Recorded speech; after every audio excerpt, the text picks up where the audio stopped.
Welcome in, everybody. Everybody, come on in to the Verdin Verdict stream. Welcome in, welcome in. Thank y'all for tuning in. We're here with G Sports again. We're going live every Monday, every Wednesday, every Friday. We've been giving you that pressure for about 2 weeks now, I'd say. G, how you been feeling about it, and how's things going with you? Everything going good, man. Had a really good weekend, man. Especially at the LSU Friday Night Lights camp, and so excited to talk about that and much other things. Let's get right into that. I'm glad you brought up the elite camp, the Friday night lights, just that whole experience. Of course, everybody knows Bryce Underwood comes into town. Harlem Berry comes into town. They get that Tiger Stadium feel. And honestly, it's often imitated, it's never duplicated. I feel like them getting into the mix, it's all but over for their recruiting. These guys are LSU's next shiny, blue chip pieces that are going to develop into stars. Plus, you got to see a lot of talent. LSU locked in two commits over the weekend, one in Jesse Harrell, another one in Ja'Kai Anderson. They did lose a commit in Jabori Antoine, but it's not over for him either. So Elite Camp mixed up a lot of things in LSU recruiting. But G, you were our eyes on the ground. What did you see? How did you feel? Just give me your overall takeaway from what was the LSU Elite Camp.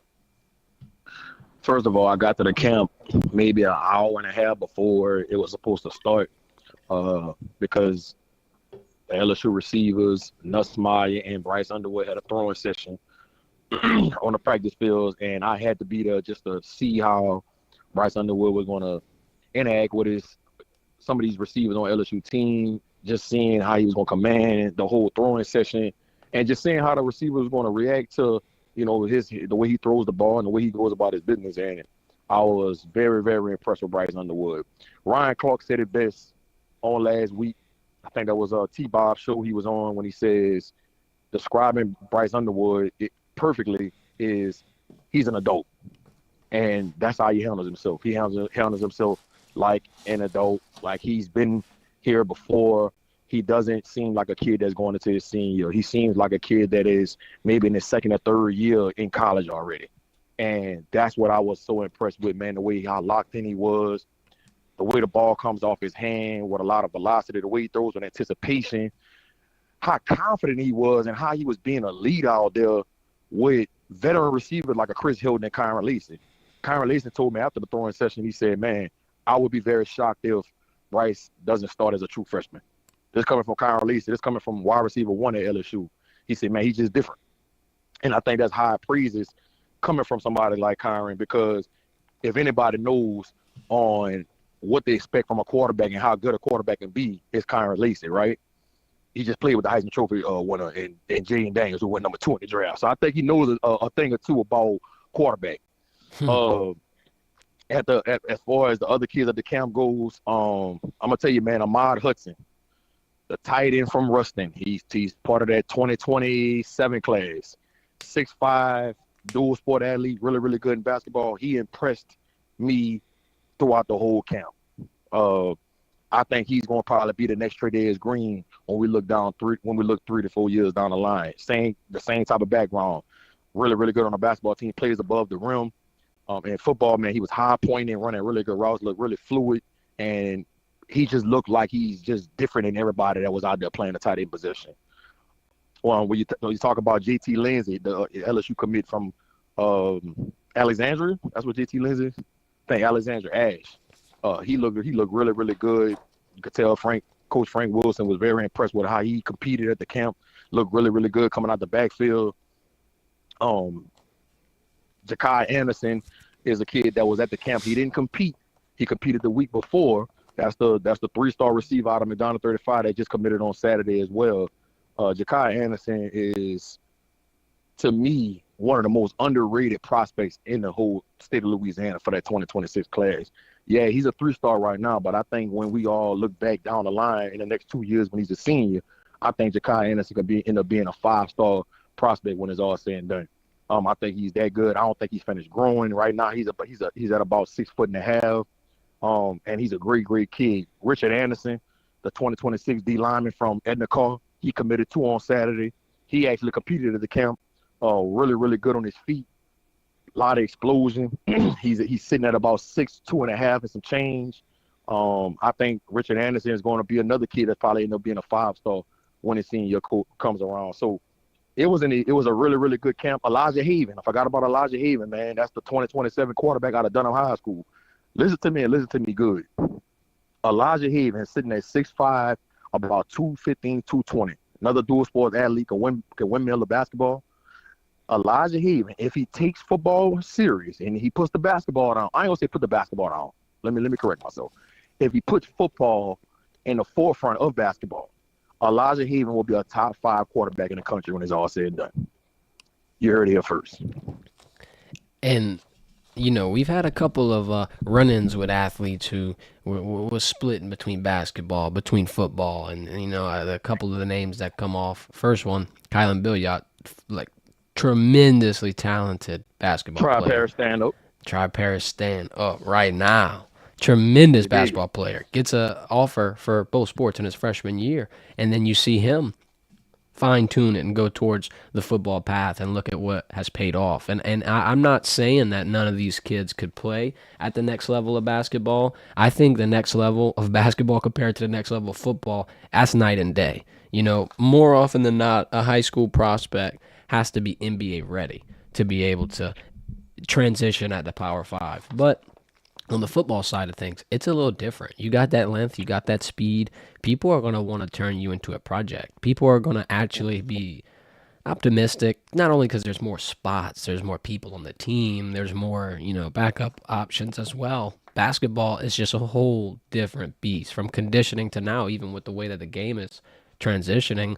Most people do everything. You don't really have a front court no more as much as you have somebody that can do all positions like LeBron James, or hell, look at Doncic. He's got a forward's body and he's handling the ball like a point guard. So yeah, I think football, this is the path. If you're an athlete, any bit of intangible skill, more often than not, you're gonna get your just due on the gridiron comparatively to the hardwood. But that's just my take. So yeah, the talent is through the roof here in Louisiana, and I think let's just take a look at the rankings and the class progress so far for Brian Kelly and LSU football. They have 12 commits that are all labeled blue chip prospects in the eyes of On3. That puts them at the number 2 class in the nation. Now listen, number 2, we keep saying number 2, number 2, number 2. Let me give them a number 1.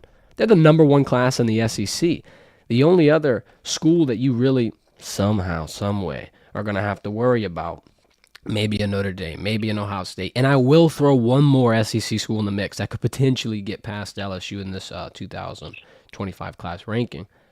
I think Alabama could somehow creep in. Alabama's been putting in some work. It's kind of foundational pieces right now. But I think when it's all said and done, they might be able to shock some people. But a couple of the recruits that I'm keeping an eye on. First things first, Caleb Cunningham. I think this recruitment, this whole situation has blown up. He's not giving anyone a clear lead. He's 100% keeping his options open, and as you should. You're Caleb Cunningham. You're going to be, that next. If it ain't Kalik, if it ain't DeCorian, it's you. This is the top 3. These are your mainstays at that position. He's visiting Mississippi State. He's visiting Alabama. He's visiting Auburn, and quite frankly, every single school he's visiting is hearing the same thing, feeling the same way, thinking that they're in the driver's seat for the Caleb Cunningham sweepstakes. I think, not only his recruitment, but potentially Kalik's and DeCorian Moore's, it's all going to come down to the last minute. It's all going to come down to whoever wowed them the most. They're getting, like we said the other day, they're getting every single thing in the room, including the kitchen sink thrown at them. So I feel like every single visit that these kids are going on, their jaw's probably hitting the floor every time. So I'm interested to see what these 3 kids do. LSU's not going to be up Crab Creek without a paddle. They got a commitment from Tyron Francis, who I think that's a pretty underrated recruit as well. You do some digging. Of course, he's from Edna Karr, and I think Edna Karr is one of the most prevalent and prestigious high schools in terms of football success in recent years. That program is undeniable. And not to mention his build, 6'2", 200 pounds, 4-star, number 7 Louisiana recruit. Talk to me a little bit about him and any other underrated recruit you think that could potentially, I'm not saying ease a DeCorian Moore going somewhere else, because losing a number 1 wide receiver hurts, but someone like Tyron Francis, I think when it's all said and done, you can look back and be like, you know what, this guy, he was worth it. Even though he was number 7, even though he was a 4-star, he played like a 5-star. He made that difference. Ryan Francis, when he hit the scene as a freshman at Edna Call, he had everybody excited about what he was going to be in the future, and he's kind of been living up to the bill. I think, with him, they kind of compare him to a DK Metcalf. He's not as big and not as tall, but they have similar play styles. When you talk about, him able to run through arm tackles, and it takes a gang of defenders to take him down when he catches the ball in open field. And he has really, really good speed. He was on that 4x1 track team. That was one of the top 4x1 track teams in the state of Edna Call, so he can run. I think he's still developing.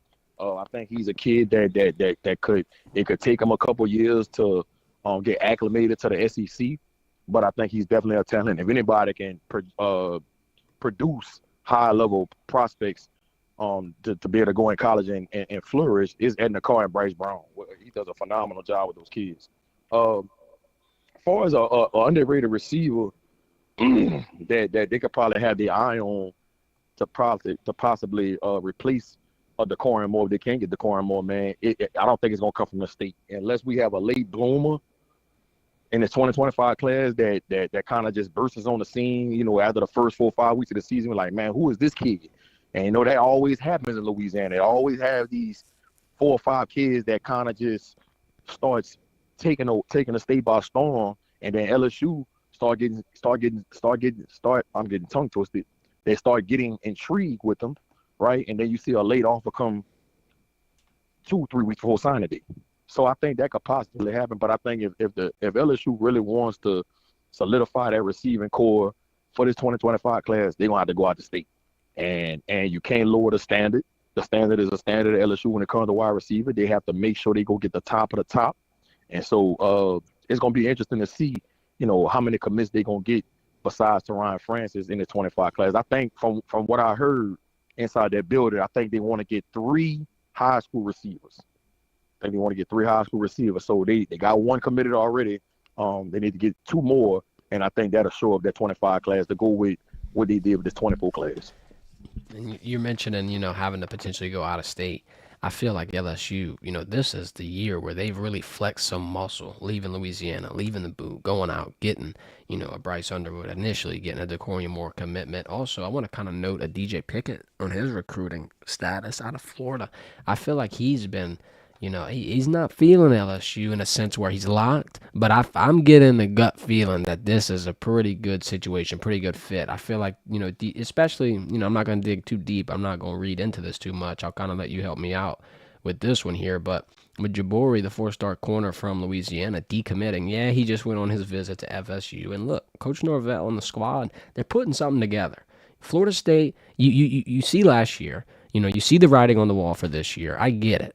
Decommitting after a visit, it's smart, especially when you're going to a school that's going to be a legitimate threat in their conference, in the college football playoff, and just college football in general. But like I was saying, if you read into it a little too deep, does that mean they're getting another commitment in a different state? Are they getting another corner? Is this Jabari Antoine decommitment indicative of LSU and Corey Raymond, piecing together their final commitments for the 2025 class? Does him leaving mean they got somebody else on the hook, potentially? Now, you got to understand, Jabari Antoine going on that visit to Florida State and then decommitting when he's leaving, I think is more about showing his value. And look, I'm not saying I agree with the kid decommitting if he knows he wants to be at LSU, but I think he's showing that I have options. And look, Florida State can possibly be one of his top options. And look, can you blame him? All right, you got somebody like Dave Johnson who recruits Louisiana, who is one of the best recruiters in the country, understand the landscape of Louisiana kids, and Louisiana kids have went to Florida State and done pretty well. Yep. Right? And then you think about the cornerback coach, Pat Surtain. I mean, that's one of the best DB coaches in the country. What he did with that DB room in year 1 at Florida State, I thought was phenomenal. A lot of kids like Jamie Vance, who was there last year and transferred to USC, had nothing but high praises for what Pat Surtain did in that DB room.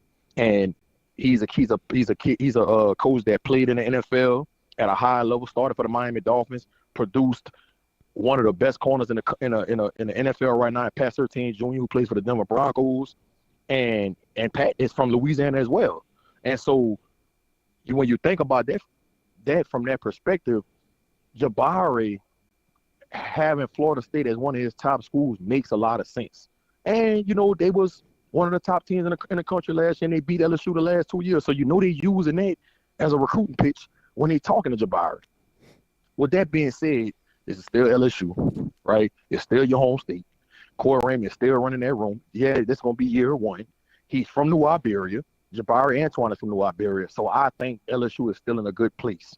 It's still in a good place. I just think that Jabari wanted to take a step back, after leaving Tallahassee and hearing they pitch on how they plan to use him and things of that nature. And he's saying to himself, look, let me take a step back and really evaluate everything before I just say I'm just fully committed to LSU.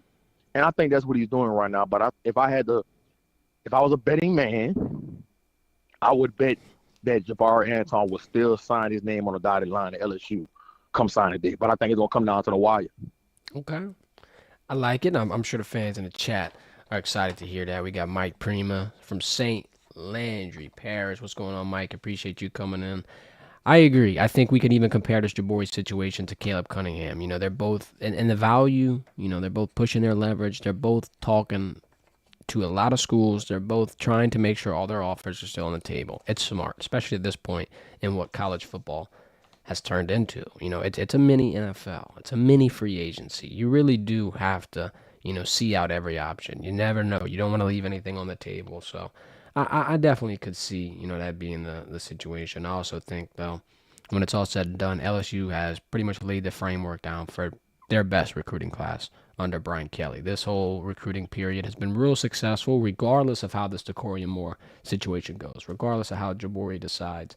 I think the pieces that we're looking at in this room, whether it be a Bryce Underwood, whether it be the offensive line additions that Brad Davis continuously keeps putting together, whether it even be Harlan Berry, I think that I'm not going to say they've done enough to sustain the trajectory of the program, but I think it's hard to see these pieces coming in and looking at the one or two pieces that maybe didn't make it and, having that mindset of, oh, it's over, it's ruined, this whole class. No, bro, I think the entire basis is still there. The majority framework is still there, and I think this is, number 2 class for a reason. It's definitely something that LSU fans, Brian Kelly, the whole squad should really be proud of. For those that might be doubting how elite Jabari is, I'm here to tell you, I've seen this kid in person a number of times. He's the real deal. In my mind, I think he's going to be a really, really good corner wherever he decides to sign. But I think it's going to be LSU. But wherever he decides to go, I think this kid is going to be a really, really good corner in college football, and he's definitely going to have an opportunity to be a high draft pick at some point in his career. And when you're talking about the cornerback position, LSU needs that. LSU needs that more than anything, especially because I'm not saying we don't have any depth, any talent, anything like that. We do. But Corey Raymond going out, finding his guys, finding what fits his bill, what he wants, his vision, that's scary. Because I think Corey Raymond is probably going to be one of the best eagle eyes in terms of picking out talent, scouting talent, trying to get guys in a room all on that same common goal, that same page. If Jabari wants to sign and represent the purple and gold, I'm all for it. I think, though, whatever comes into that room, Corey Raymond's got a scheme, and Corey Raymond is focused, more focused really than he could potentially ever be. The situation he's in right now, he knows the target is on his back. He knows that the defensive back's had a rough year, and he's got to not necessarily turn it over night and day, A+ from F- in 1 year, but everyone's going to expect, some consistency. Everyone's not going to want to see 300 passing yards given up against Ole Miss or an A&M or what have you. They're going to want to see some action in year one. And I think, Corey Raymond with the trajectory he's been on and with the things you've heard from him and just with the overall hype and pulse of the team and the room and that position specifically, I think it's heading in the right direction. I think LSU. It's exciting because Nah, it's definitely it's not like the savior and he's going to come in and everything changes because of it. But from what you've seen in the practices and just already on a fundamental technical level, the DBs are changing and they're changing quick and they're changing for the better too. So, I mean, getting these young guys molded in that he sees the potential in, that he actually had his finger on the pulse the whole time, like he's molding them. He doesn't have anything he doesn't like in their game. I wonder what that DB room is going to look like. Let's say 2-3 years down the road. I'd say within 2 years, maybe even 3 years, LSU's back at that DBU pedestal. They're back being the lockdown corner university. What were you about to say, G? nah, I'm gonna give the people in the chat a little nugget right here that a lot of people might not know, right? So I'm gonna give y'all a little inside information on what could possibly be happening with Jabari Mack when it pertains to Florida State. Now, I brought up the past 13, him being a DB coach from Louisiana, Dave Johnson, recruits Louisiana, really good from Louisiana. But I also might want to point out to you guys that Jabari Mack's girlfriend is the brothers of her brothers are Jalen Lucas and Ja'Kai Douglas. So for the people that's listening in, let me break it down to you. Jabari Antoine's girlfriend goes to LSU. Her two brothers play football at Florida State. Ja'Kai Douglas and Jalen Lucas. That's who hosted Jabari Antoine on his official visit last weekend. So that's a big part into what's going on too, because they're gonna be recruited. They got a good relationship with him because why? He dates their sister. So they're doing their tag team in Jabari Antoine. His girlfriend that goes to LSU, she needs to get her recruiting pitch going. She needs to I know it's gonna be fun to watch and see how it's gonna play out. Hopefully, like I say, hopefully the girlfriend, she has the upper hand and be able to get him to sign with LSU over the brothers. So you really do got a huge recruiting war going on. You got the girlfriend, you got the brothers, and the brothers too. That ain't no run of the mill athletes. These two That's what I'm cats. saying. Hey, Yeah, yeah, yeah. that So I mean, situation just got a little more yeah, sticky. yeah. I know Ja'Kai Douglas and Jalen Lucas are doing everything in their power to make sure Jabari is feeling comfortable in Tallahassee and wants to sign his name on the dotted line. Come sign it, D. I know they're doing everything in their power. And Florida State's really not a bad situation at all. I think Florida State, they're on the up. It's looking good, and I No mean, doubt, no doubt. it's hard as an LSU fan to find something wrong with Florida State when they beat you 2 years in a row. That's insane. No doubt.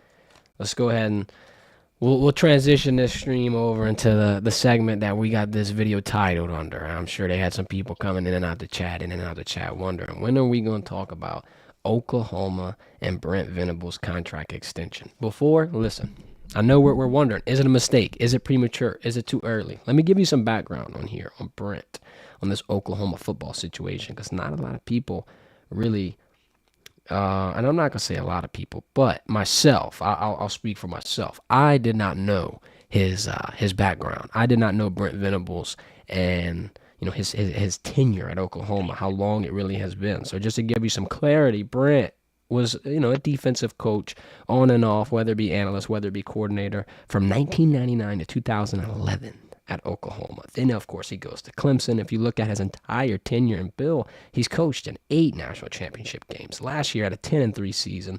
Then he has a top 10 recruiting class this year. At first, I'm wondering, whoa, Oklahoma, you just gave him a 6-year extension. You added 2 seasons. You just had him on a contract for another, 4 years.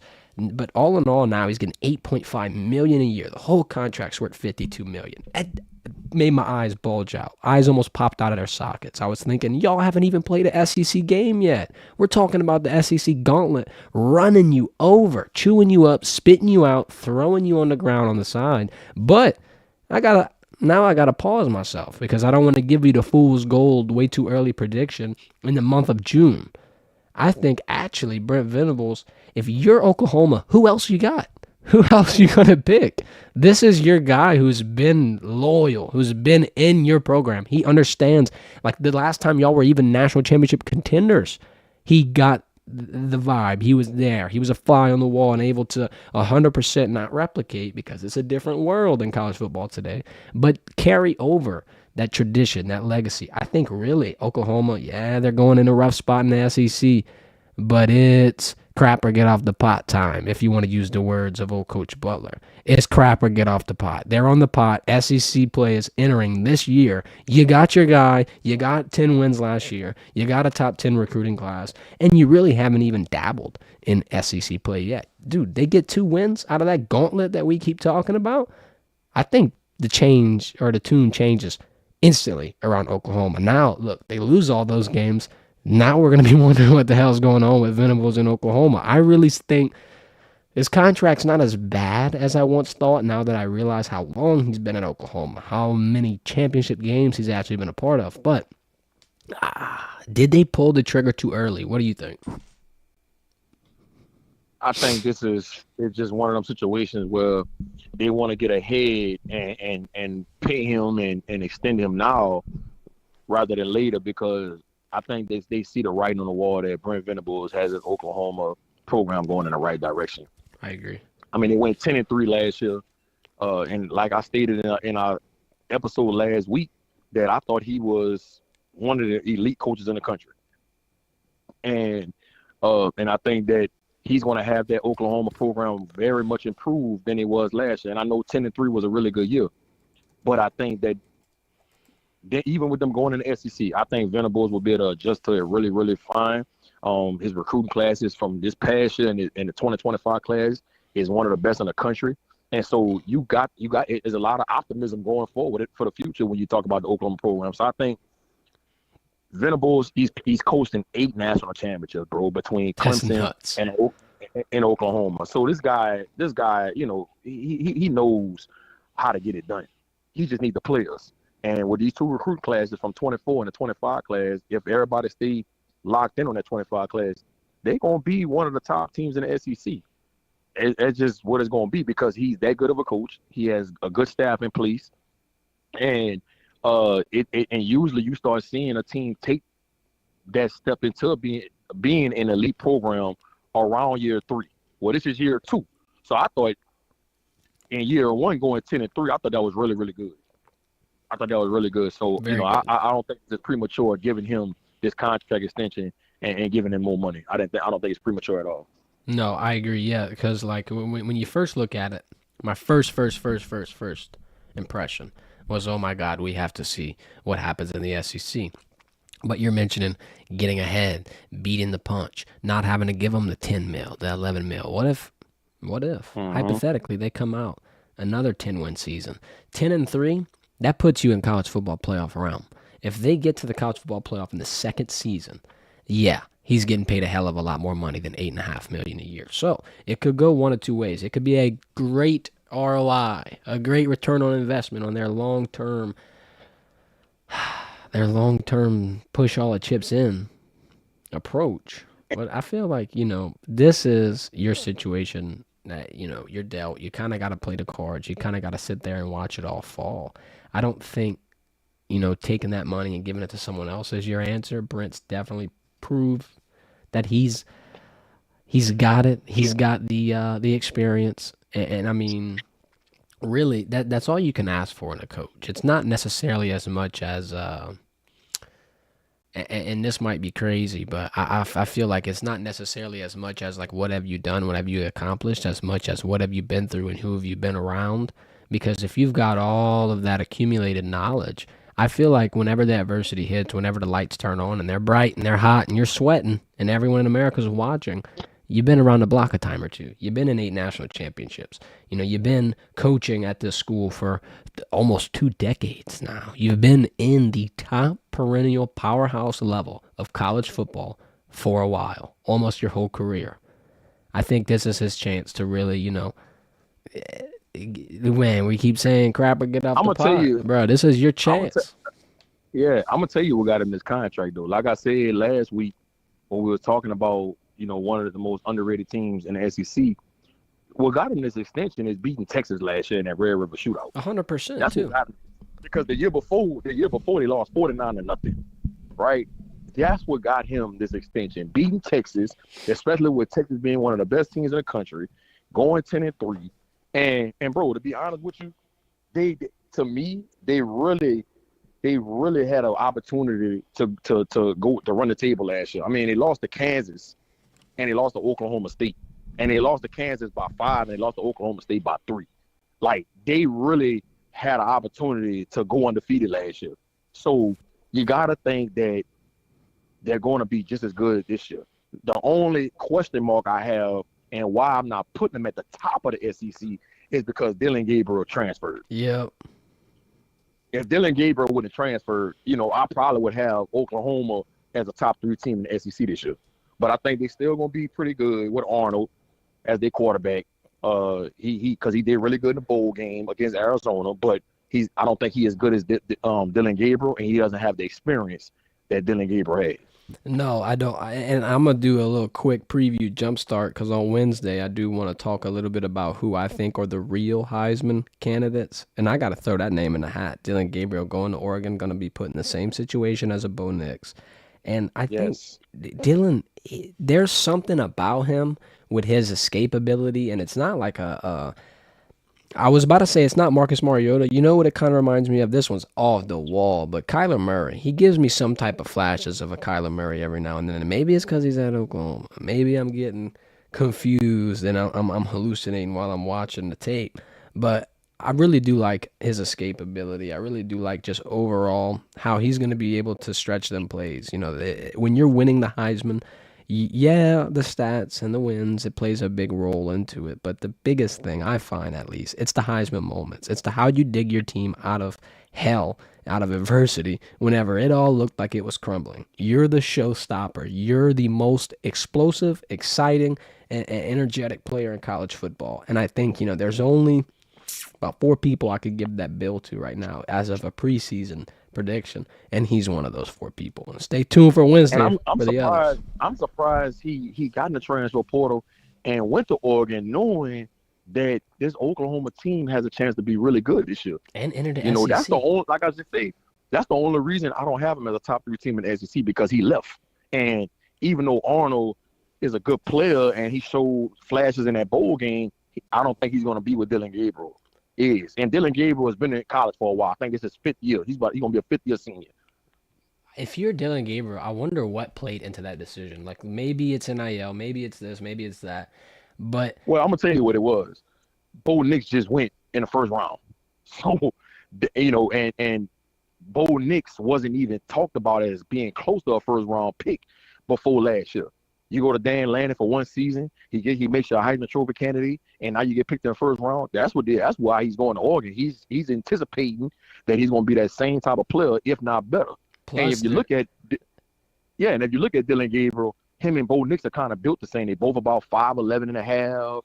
They mobile, not super athletic, but they mobile enough to be able to make plays with their legs. So it's the same type of play in a sense. So I think that's why he went to Oregon. I don't think he's thinking about, okay, we got a good chance to be really good at Oklahoma and be one of the top teams in the SEC. He's thinking about, man, I go to Oregon, I could do what Bo Nix did. and also there's no damn competition for Oregon no more. There's not going to be a USC really breathing down your neck like past years. Washington is not going to be the Yep. same type of squad.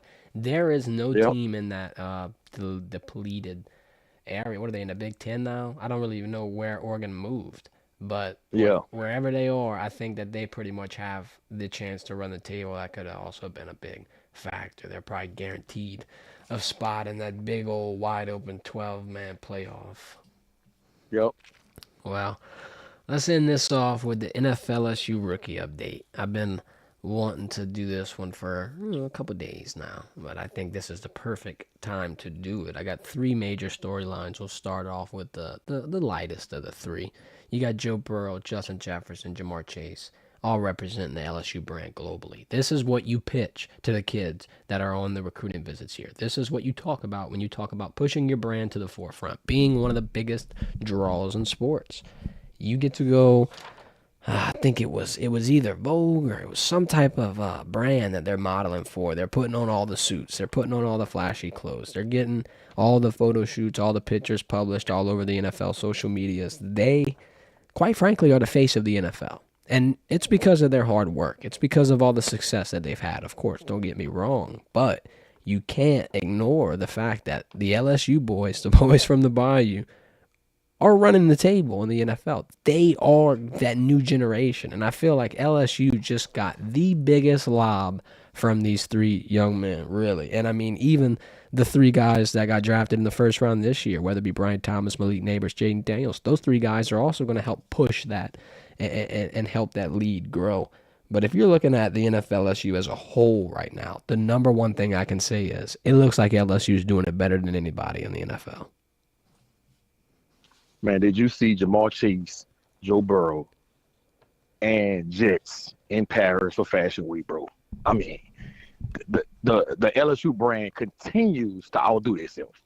If you're trying to brand yourself, man, and you're trying to put yourself in a position to be successful on and off the field, man, LSU continues to show face why they the place to be. I mean, they're in Fashion Week, bro, looking like they're the Beatles. Yeah, I mean, facts. Come on, man. Nobody stop playing, man. Stop playing with the LSU brand, man. Nobody's branding like LSU, man. It's just something different down here in this bayou and this water. We just bleed just a little different.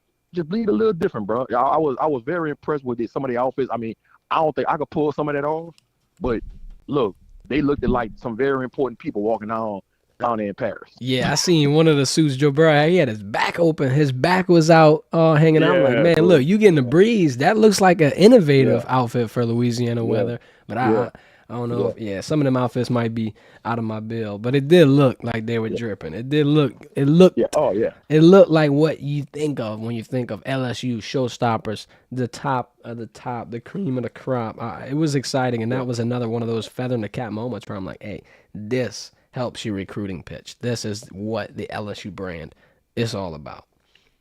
Yep. And then the second storyline, I'm going to kind of make it a little interesting, shake some things up. We're going to talk about the LSU brand and that moxie, that confidence. Man, nothing exemplifies that more than this right here. You got a reporter asking, Malik, who are you most excited to line up against? Who do you want to guard you the most in this entire National Football League? And my guy Malik Neighbors says, give me Trevon Diggs. I want to play the best of the best. Give me number 7 in Dallas. Put him across from me and watch my work. That's exactly what you get from Malik Neighbors. That's why you draft him at that 6th spot. Honestly, should have took him higher, but I think Malik Neighbors and this overall attitude towards the DBs, attitude towards the competition. If you're a Giants fan and you see your star wide receiver calling out the star corner for the Cowboys, you're getting excited. You're getting juiced. And, of course, Trevon responds back, the Giants been getting a belt for a minute. And, look, that's true.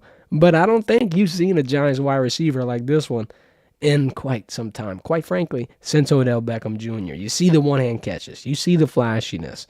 I think that'll be something you'll have to circle. The Giants versus the Cowboys.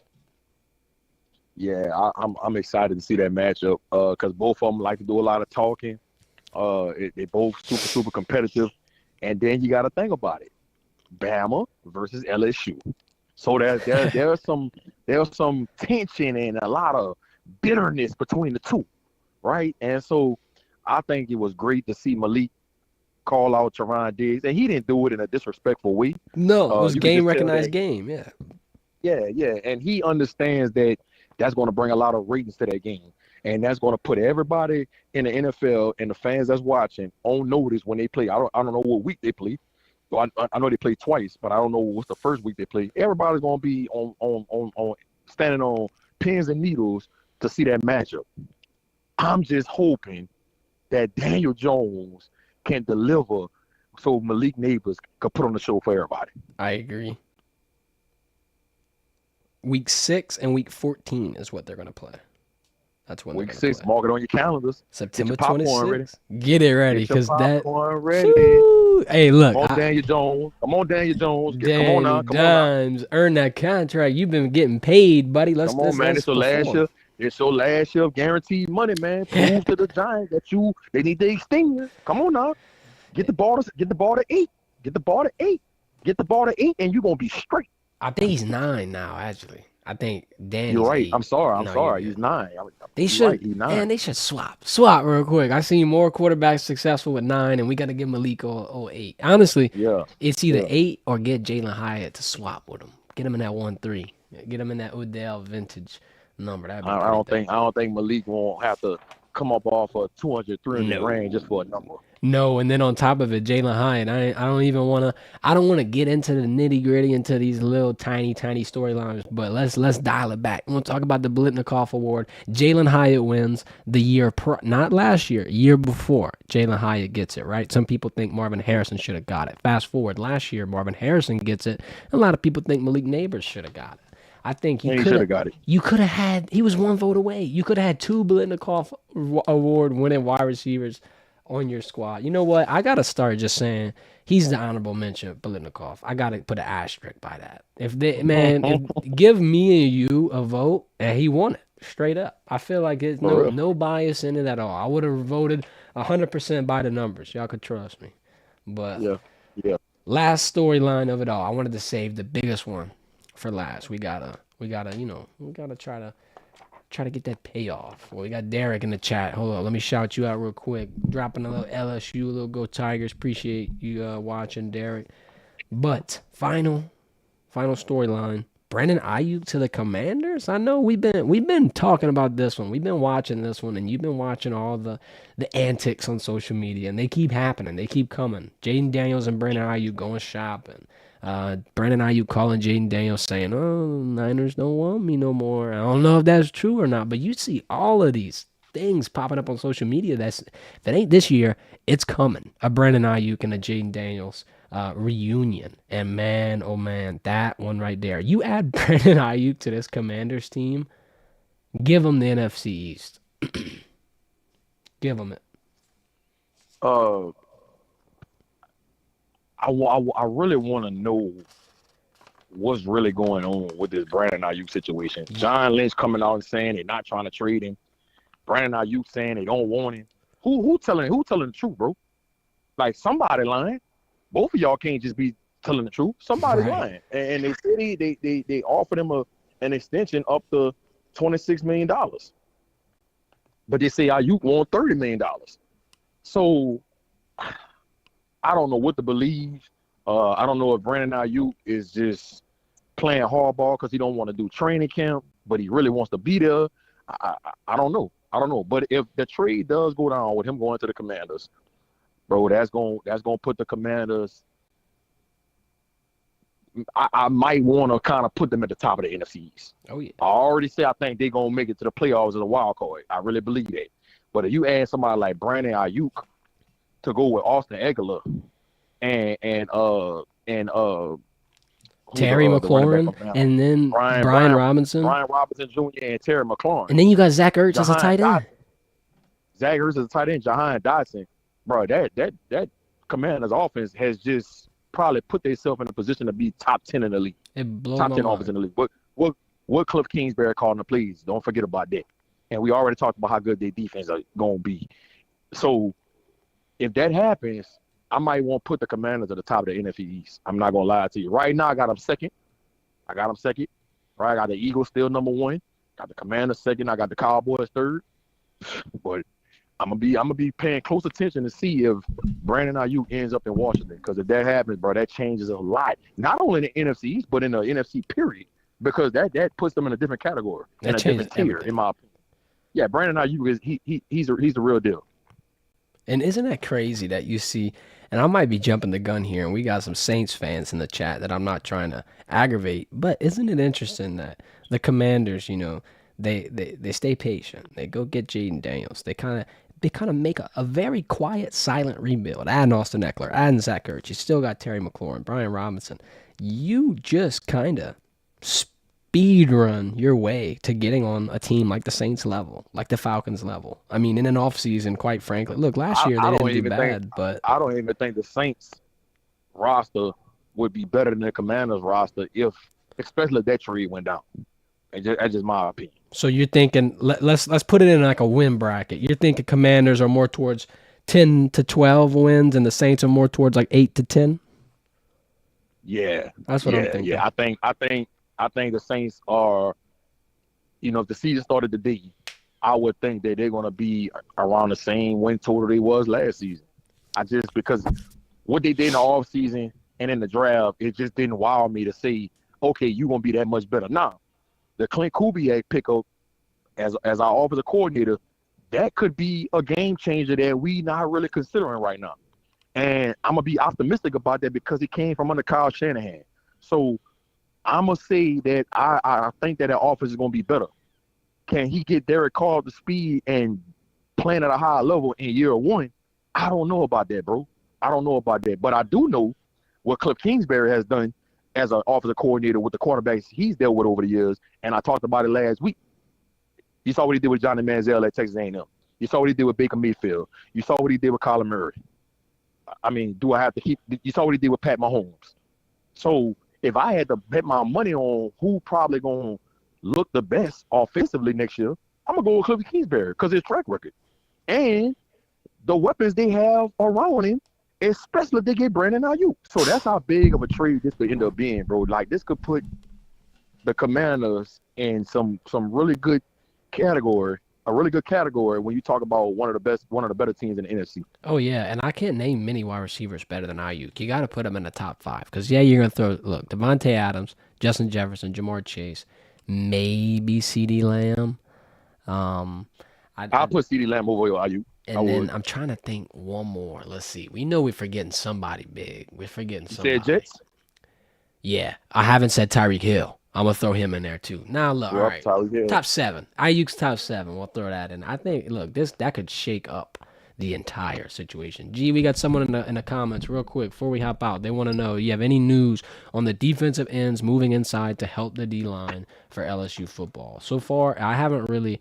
The only type of switches that we've heard of, maybe at first they were rumoring some lower depth offensive linemen kind of switching over to have them be some depth for the inside on the defense. But for the most part, the edges or the ends, whether it be your Womack, your Swinson, your Jones, I feel like they're kind of going to stick true to position and kind of play their natural spot. But do you have any bit of information that you could drop for my buddy Searing and Keene? The only person, and I talked about this maybe a couple of weeks ago on one of your episodes, Dominic McKinley has moved up from 270 pounds to 312 pounds. So I'm hearing that they could use him inside this year. And he could have an opportunity to play a good bit of snaps this season. So that's the only person, because he was originally projected to play in. And so with his size and how much weight he just gained, it's not bad weight. Look really good on him. I could see him probably moving inside and being able to contribute early as a freshman, man. And we all know Bo Davis is the D-line coach in that room, and I think he'll be able to get the most out of that kid. I agree, and I feel like that's one of the better situations. You're a younger guy. I'm not saying you haven't got into your scheme or into your fit, into your position, into all your roles, but if you can get him into the right fit already and develop him a whole 4 years at that spot, if that were to be where he was, best at, I think it's better to nip that in the bud now than it is later.